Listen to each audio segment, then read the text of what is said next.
ஆண்டவரும் இரட்சகருமாய் இயேசு கிறிஸ்துவின் நாமத்தினாலே உங்களை ஒவ்வொருவரையும் வாழ்த்துகிறேன். கர்த்தர் நம்மை ஆசீர்வதிப்பாராக. என்றென்றைக்கும் நிலைத்திருக்கிற அந்த அனுபவத்தை கர்த்தர் நமக்கு தருவாராக. இந்த நாளிலே நாம் தியானிக்கும்படி எடுத்துக்கொண்ட வேத பகுதி யோவான் 6ஆம் அதிகாரம் 56வது வசனம். என் மாம்சத்தை புசித்து என் இரத்தத்தை பானம் பண்ணுகிறவன் என்னிலே நிலைத்திருக்கிறான், நானும் அவனிலே நிலைத்திருக்கிறேன். என் மாம்சத்தை புசித்து என் இரத்தத்தை பானம் பண்ணுகிறவன் என்னிலே நிலைத்திருக்கிறான். இங்கே கர்த்தர் ஒரு காரியத்தை சொல்லுகிறார். என் மாம்சத்தை புசித்து என் ரத்தத்தை பானம் பண்ணு. அப்படின்னா நம்ம இயேசு கிறிஸ்துவினோட மாம்சம் புசித்து ரத்தம் பானம் பண்ணணுமா? இல்ல.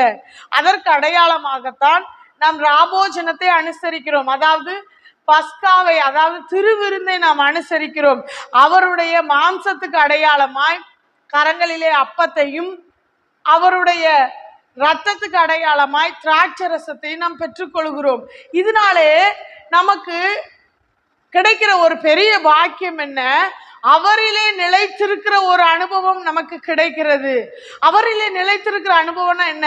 அவர் நம்மோடு கூட இருக்கிறார், நாமும் அவரோட கூட இருக்கிறோம். அப்படின்னா என்ன? யார் இந்த திருப்பந்தியில கலந்து கொள்ளாமல் இருக்கிறார்களோ தேவனுக்கும் அவர்களுக்கும் ஒரு ஐக்கியம் இல்லை, தேவனுக்கும் அவர்களுக்கும் ஒரு சம்பந்தம் இல்லாத ஒரு வாழ்வு வாழுகிறார்கள்.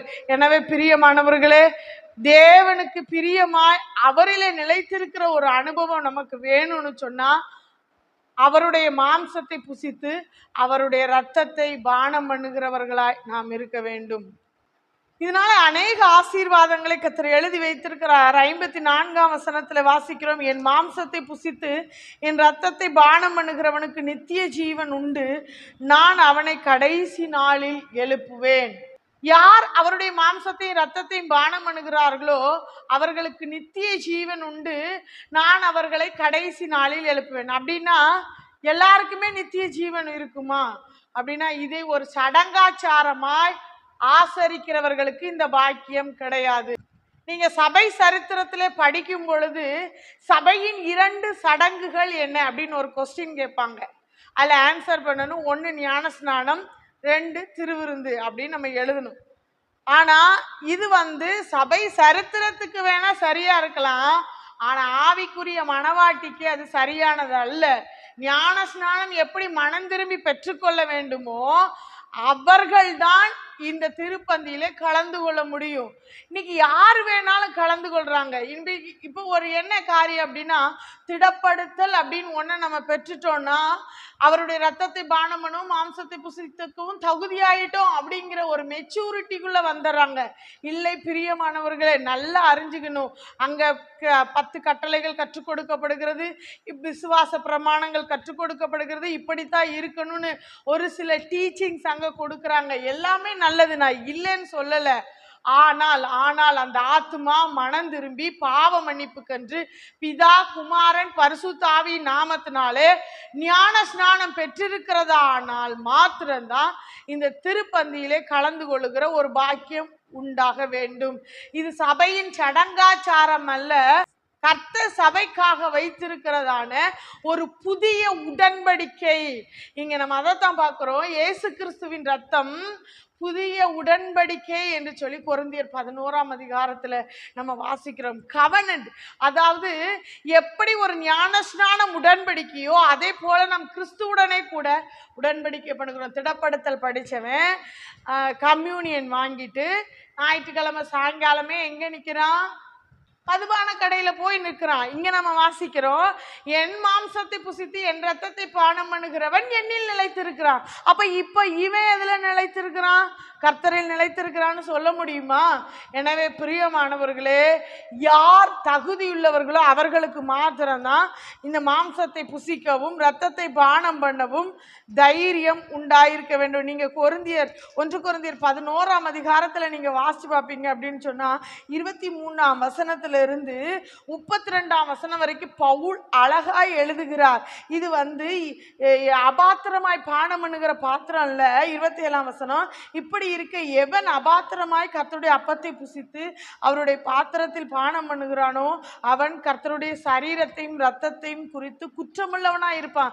அப்படின்னா பாத்திரமற்ற ஒரு அனுபவம் எனக்கு நல்லா தெரியுங்க. நான் வேதனையோடு சொல்றேன்.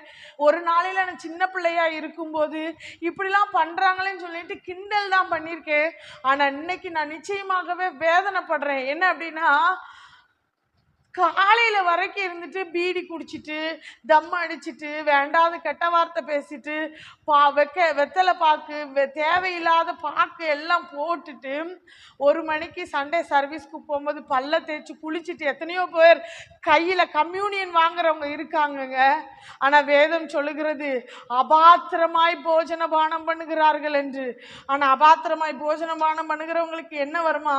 இது நிமித்தம் உங்களில் அநேகர் பலவீனரும் வியாதியுள்ளவர்களுமாயிருக்கிறார்கள், அநேகர் நித்திரை அடைந்தும் இருக்கிறார்கள். நம்மை நாமே நிதானித்தறிந்தால் நியாயம் தீர்க்கப்படும். எனக்கு அருமையானவர்களே, நாம் கர்த்தரோடு விளையாட வேண்டாம். அவர் நமக்காய் அடிக்கப்பட்டிருக்கிறார், நமக்காக கடைசி சொட்டு ரத்தத்தையும் சிந்திருக்கிறார். அந்த உணர்வு கூட இல்லாம நம்ம கையில அழகா போய் கம்யூனியனை வாங்குறோமே. 26ஆம் வசனத்துல பவுல் அழகா சொல்லுகிறார், இந்த பாத்திரத்துல நீங்க பானம் பண்ணும் பொழுதெல்லாம் கிறிஸ்துவின் மரணத்தை தெரிவிக்கிறீர்கள். அந்த உணர்வோடு யார் பங்கு கொள்ளுகிறார்களோ அவர்கள்தான் கர்த்தரிலே நிலைத்திருக்க முடியும். பிரியமானவர்களே, நான் வேதனையோடு சொல்லுகிறேன், கர்த்தருடைய பந்தி எண்ணமற்று போயிட்டு. இன்னைக்கு பாரம்பரிய சபைகள் மாத்திரமல்ல, ஆவிக்குரிய சபைகளும் சடங்காச்சாரமாய் கர்த்தருடைய பந்தியை அனுசரிக்கிறவர்களாய் மாறி போய்விட்டார்கள். கர்த்தர் கிருபையுள்ளவரா இருக்கிறாருங்க, பொறுமையுள்ளவரா இருக்கிறாரு. அதனால ஜீவிச்சிட்டு இருக்கிறோம் நாம. எனவே அருமையானவர்களே, இந்த கர்த்தருடைய பந்தியில பயபக்தியோடு பரிசுத்தத்தோடு கலந்து கொள்வோம். நிச்சயமாய் அவரிலே நிலைத்திருக்கிற ஒரு பெரிய பாக்கியத்தை தருவார். கடைசி நாளிலே எழுப்புகிற அந்த பாக்கியத்தை நாம் பெற்றுக்கொள்வோம். நித்திய ஜீவனை சுதந்திரித்துக் கொள்ளுகிற அந்த பாக்கியத்தை நாம் பெற்றுக்கொள்வோம். பிரியமானவர்களே, இது ஆசீர்வாதத்தின் பாத்திரம். நம்மை ஆசீர்வதிக்கணும்னு சொன்னா நாம் அபாத்திரமாய் அல்ல, பாத்திரவான்களாய் நாம் அதிலே பங்கு கொள்ள வேண்டும். ஜெபிப்போமா? அன்பின் பரலோக பிதாவே, உம்மை நன்றியோடு ஸ்தோத்திரிக்கிறோம் ஆண்டவரே. இந்த நாளிலே கர்த்தர் எங்களோடு இடைப்பட்ட நல்ல வார்த்தைக்காய் ஸ்தோத்திரம் அப்பா. ஆண்டவரே, என் மாம்சத்தை புசித்து என் ரத்தத்தை பானம் பண்ணுகிறவன் என்னிலே நிலைத்திருக்கிறான், நானும் அவனிலே நிலைத்திருக்கிறேன் என்று சொல்லி வேதத்துல வாசித்தோமே அப்பா.